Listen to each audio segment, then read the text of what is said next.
केंद्र और राज्यों के वरिष्ठ अधिकारियों का इस वामपंथी उग्रवाद परिदृश्य की समीक्षा के लिए बुलाई गई बैठक में मैं हार्दिक स्वागत करता हूँ।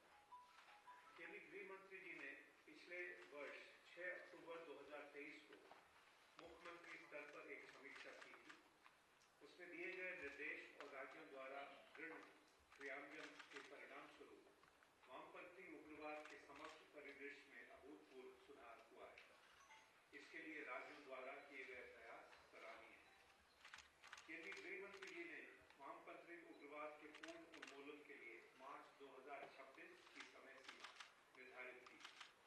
इस उद्देश्य की प्राप्ति के लिए वर्तमान स्थिति छत्तीसगढ़ की केंद्रीयता को निर्धारित करती है, लेकिन ये सभी राज्यों के समर्थन के बिना प्राप्त नहीं किया जा सकता है। मुझे विश्वास है कि ये वामपंथी उग्रवाद का वही इन्फ्लेक्शन पॉइंट है जिसकी हम प्रतीक्षा कर रहे हैं, और आज के विचार विमर्श से हमें देश में वामपंथी उग्रवाद के अंतिम उन्मूलन के लिए एक स्पष्ट रोड मैप मिलेगा। अब मैं केंद्रीय गृह मंत्री जी से उनके मार्गदर्शन हेतु अनुरोध करता हूँ।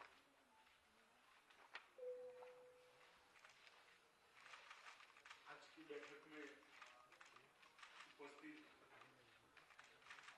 वामपंथी उग्रवाद के संपूर्ण उन्मूलन के संबंधित सभी केंद्रीय मंत्रीगण, सभी राज्यों के करोड़ की जनता तक पहुंचे। उसमें 8 करोड़ हमारे ट्राइबल भाई बहन भी समाहित होते हैं।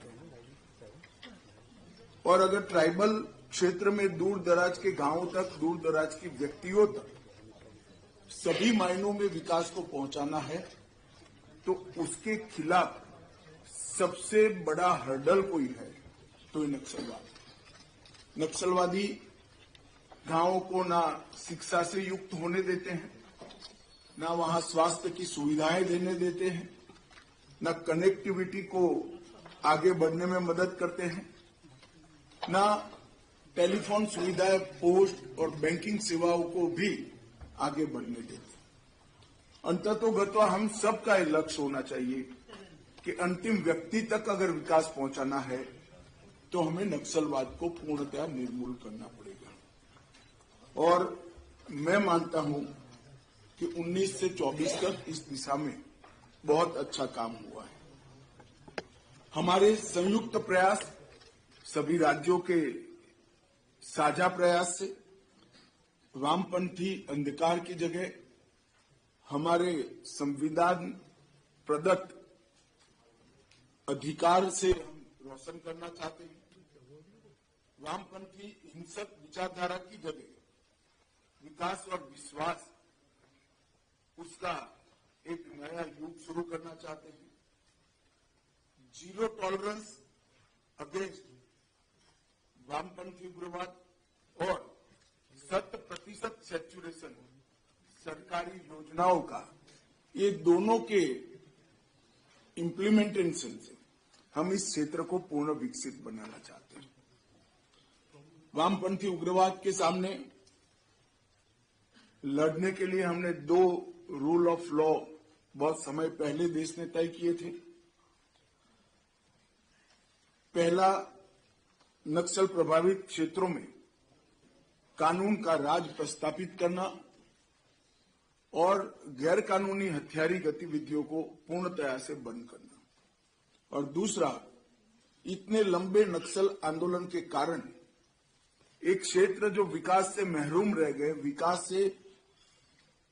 विकास वहां पर पहुंचा नहीं है, उनकी जो क्षति हुई है वो क्षति को बहुत तेजी से भरते हुए, चाहे टेलीफोन कनेक्टिविटी पहुंचानी हो, चाहे रोड की कनेक्टिविटी पहुंचानी हो, चाहे सस्ता अनाज की दुकान और स्वास्थ्य की सुविधाएं पहुंचानी हो, चाहे शिक्षा के क्षेत्र को पहुंचाना है, पीने का पानी पहुंचाना है, ये सारे क्षेत्रों में बहुत तेजी के साथ ये कमी को पूरा करना। और यही कारण है कि पिछले कुछ वर्षों में हमने काफी सफलता प्राप्त करी। 2022 में पहली बार वामपंथी उग्रवाद की मृत्यु की संख्या 100 से कम रही। 30 साल के बाद पहली बार यह आंकड़ा 100 के नीचे टच किया है। वो हमारे लिए बहुत एक प्रकार से आशा की किरण दिखाता है। 14 से 24 में बहुत कम घटनाएं दर्ज होती गई है, ग्राफ लगातार नीचे गया है। टॉप 14